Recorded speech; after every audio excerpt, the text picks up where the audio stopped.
Assalamualaikum warahmatullahi wabarakatuh. Waalaikumsalam warahmatullahi wabarakatuh. Alhamdulillah wa syukurillah ya. Di pagi menjelang siang ini kita akan mengadakan pembahasan untuk e-kinerja ya. Akan kita bahas hari ini. Salawat seiring salam tidak lupa kita panjatkan kepada junjungan Nabi besar kita Muhammad SAW. Semoga syafaatnya akan kita nantikan di yaumil akhir. Amin ya rabbal alamin. Bapak Ibu guru ya, sengaja hari ini di tanggal 1 April kita akan membahas siklus peningkatan kualitas pembelajaran. Ya. Ini sebenarnya ini adalah tugas daripada guru ya. Ibu hanya memberikan pengarahan ataupun masukan seperti itu ya.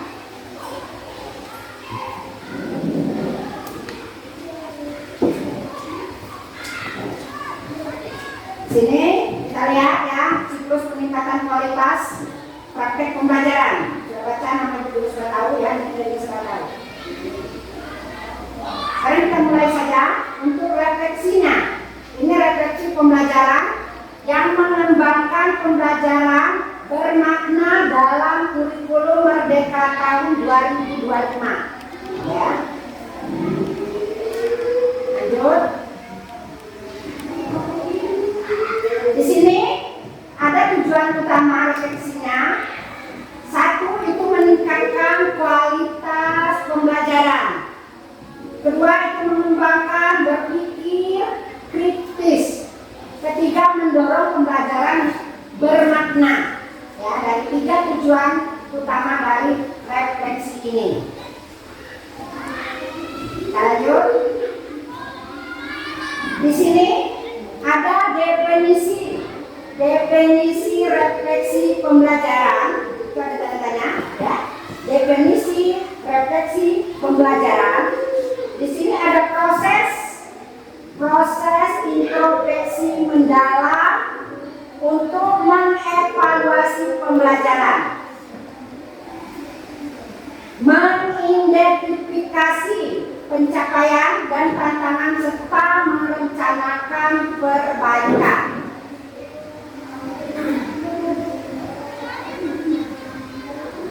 Di sini ada beberapa ya yang sering kita melakukan refleksi ya. Di sini apakah Bapak Ibu sering melakukan ini? Sering. Ada yang lain? Semuanya sering? Sering. Ya, sip. Di sini ada filosofi kurikulum Merdeka. Di sini filosofi kurikulum Merdeka ini ada pembelajaran paradigma baru bertujuan menumbuhkan pembelajaran sepanjang hayat, profil pembelajaran Pancasila, kreatif inovasi. Sekarang kita pembelajaran sepanjang hayat. Berarti pembelajaran sepanjang hayat itu membangun budaya belajar kontinu dan adikatif. Ya. Nah, sekarang profil pembelajaran Pancasila ini membentuk karakter berdasarkan nilai-nilai Pancasila. Dan kreativitas inovasi. Tapi kreativitas inovasi ini mengembangkan kemampuan berpikir kreatif dan inovatif. Paham Ibu, Bapak?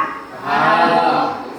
Nah, sekarang 3 pilar refleksi. Ini ada 3 ya. Refleksi IKM, refleksi P5, refleksi asesmen. Mungkin Bapak Ibu sudah semuanya terapkan sama siswa-siswanya ya. Di sini ada pertanyaan, mengapa refleksi penting? Kenapa refleksi penting ya? Untuk peserta didik kita ya, yaitu untuk pendidik itu mengidentifikasi metode efektif meningkatkan keterampilan mengajar. Dan untuk peserta didik ini meningkatkan kesadaran belajar, mengembangkan kemampuan metakognitif, mendorong pembelajaran mandiri.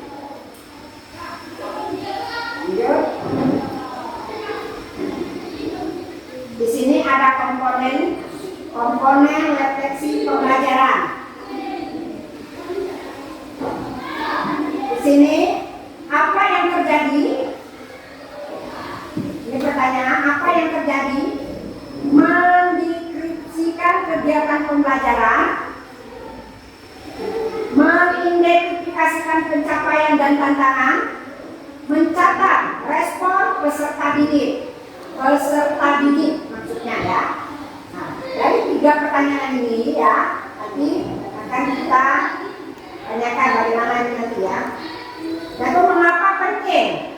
Mengapa ini penting ya?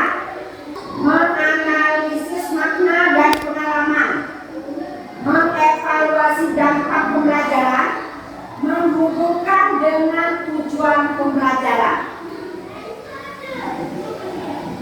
Apa yang harus dilakukan?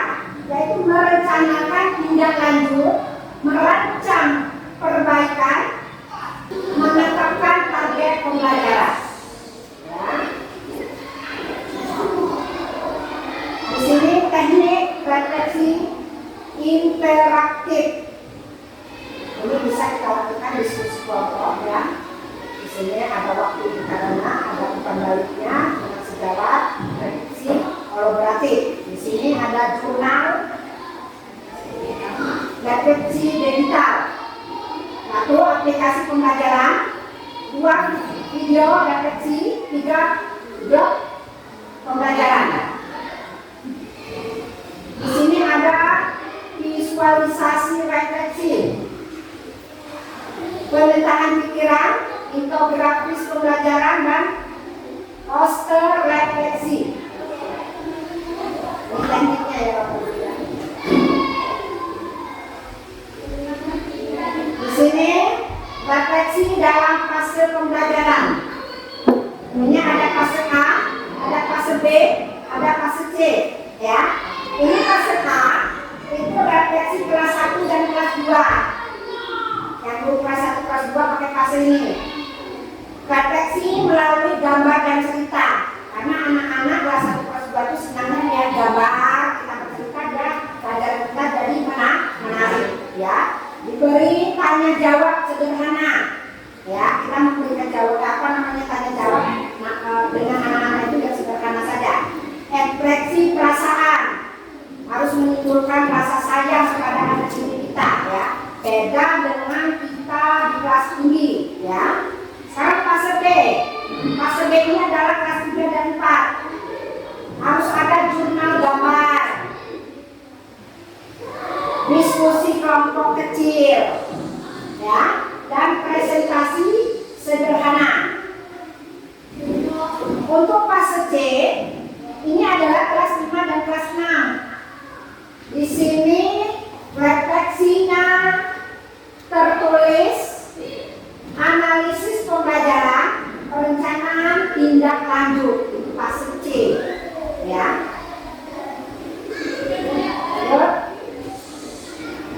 Sekarang kita mengenal bantu refleksi pembelajaran. Di sini ada refleksi, rubrik refleksi, pertanyaan panduan, skala refleksi. Nah di sini ya, tadi kita sudah menerangkan mengenai rubrik refleksi.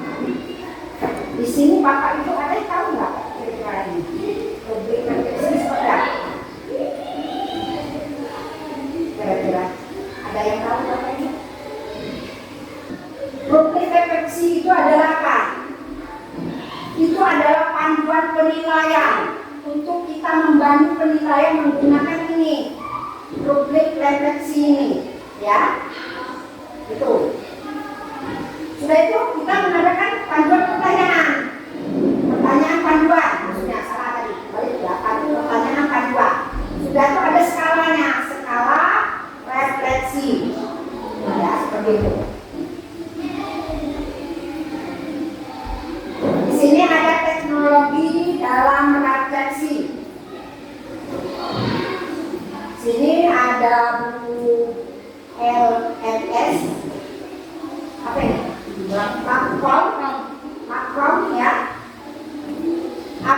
integrasi, refleksi.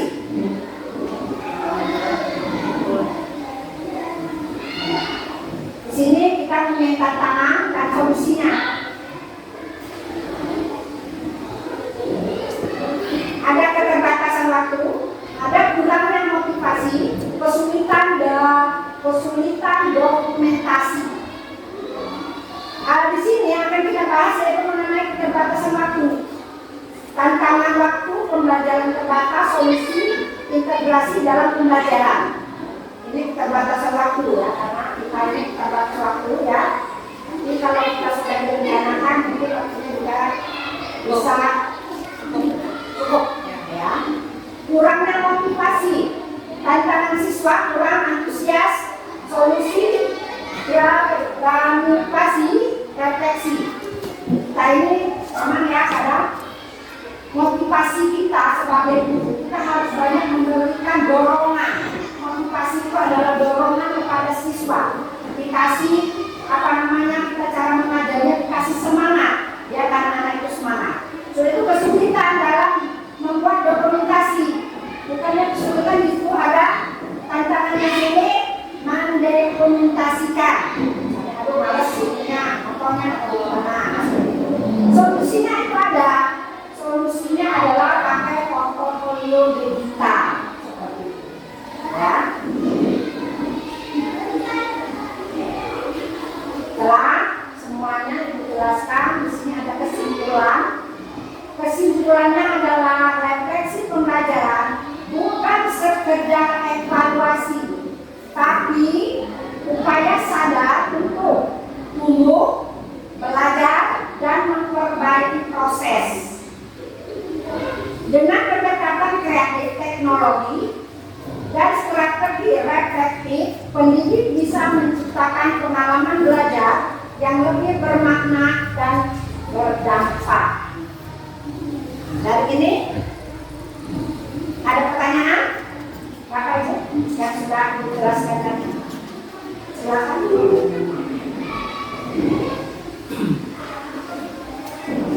Silakan yang mau bertanya. Ya silakan Bu ini. Ini apa namanya kelasnya ada buat kelas berapa? Di sini saya bikin tingkat kami wali kelas dari kelas 6. Disebutkan ya Bapak Ibu, nanti ada yang bisa menjawab juga. Nah pertanyaan saya itu tadi kan tentang ada tentang masih belajar siswa. Nah untuk belajar di kelas itu saya sendiri mengalami beberapa kesulitan ya Bu ya. Maka ini ingin saya tanyakan supaya bisa sharing dengan yang lain, bisa memberikan solusi. Nah pertanyaan saya itu kira-kira apa saja yang harus kita tingkatkan untuk menumbuhkan motivasi belajar siswa, apalagi kita kan sering terhambat karena beberapa siswa mempunyai kondisi seperti di kelas 6 itu ada beberapa anak yang kondisinya memang dia pondokan, jadi sering tidak berangkat sekolah, ada sering jadwalnya itu kumpulan dengan jadwal yang ada di pondok. Nah itu kira-kira seperti apa kita harus mencari solusinya yang terbaik? Nah sebelum Ibu jawab, ada Bapak Ibu yang mau menjawab, silakan. Silakan. Ya, berdiri Pak. Ini kelas ini apa namanya? Ya. Berapa wali kelas berapa? Assalamualaikum warahmatullahi wabarakatuh. Saya wali kelas 4. Terima kasih atas pertanyaan. Perlu kami berkaitan dengan kegiatan pembelajaran di kelas. Kalau mensikapi tadi, kalau pendapat saya pribadi, mari sama-sama kita tuh mengembangkan satu keceriaan dalam kelas kita. Keduanya keterbukaan. Tujuannya agar kita dengan anak itu jangan sampai ada pembatas. Dia anak kita, dia untuk kita, tapi dia berusaha kita, belajar kita. Jadi mudah-mudahan dengan gitu, insya Allah antara kita dan anak akan saling toleransi dan komunikasi, dan kedua tetap dijaga etika kita sebagai orang tua dan anak. Yang kedua kalinya, kita dengan anak pondok ini makanya ada bagusnya nanti kita buat komunikasi. Saya juga orang tua pondok, keduanya dengan orang pondok. Seperti tadi di kelas 4 ada 1-2 orang pondok, tapi dia sering komunikasi, Pak, saya izin Pak tidak sekolah karena belum masuk. Nah ini bagus, tetapi di sisi lainnya, tapi di pondok nggak pernah ada komunikasi dengan kita. Makanya sebenarnya kita komunikasi orang pondok, setiap orang pondok nanti mengerti kalau kita sekolah harus sekolah. Jangan kita ikut orang pondok itu kita sekolah masalahnya. Terima kasih. Wassalamualaikum warahmatullahi wabarakatuh. Ada yang menambahin Bapak Ibu? Cukup? Itu jawabannya bagus ya. Sudah dijelaskan sama Pak Supardi tadi ya. Dan sudah ditanyakan sama Bu Ini. Sekarang pertanyaan kedua. Apa yang menanggapi? Ya. Ini silakan. Roni. Assalamualaikum warahmatullahi wabarakatuh. Di sini Bapak Ibu semua, saya Mas Bowo, guru PJOK. Di sini tadi kan Ibu menjelaskan tentang digitalisasi ya.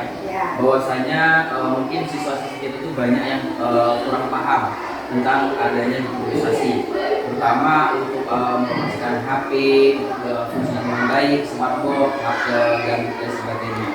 Jadi pertanyaan saya Bu, bagaimana cara meningkatkan kualitas praktek pembelajaran yang berbasis digital pada kondisi siswa yang minim pengetahuan tentang teknologi? Itu pertanyaan saya Bu. Terima kasih. Ya, sebelum Ibu menjawab, silakan. Ada Bapak Ibu yang menjawab, silakan. Di situ. Ya, silakan. Assalamualaikum warahmatullahi wabarakatuh. Saya Tina Sari, saya guru mapel bahasa Lampung. Izin menjawab dari pertanyaan Pak Suryo. Menurut saya, untuk meningkatkannya itu dengan cara meliterasikan dan mengaplikasikan pembelajaran yang menggunakan teknologi seperti proyektor, HP, smartboard kepada siswa secara kontinu. Mungkin itu bisa lebih efektif untuk membantu anak-anak kita mengenalkan teknologi. Cukup dari saya Bu. Terima kasih. Itu jawabannya kumpul 2. Bagus ya. Mungkin ya itu saja yang hari ini kesimpulan kita sudah dibacakan lagi sudah semua. Jadi untuk yang selanjutnya Ibu akhiri. Wassalamualaikum warahmatullahi wabarakatuh.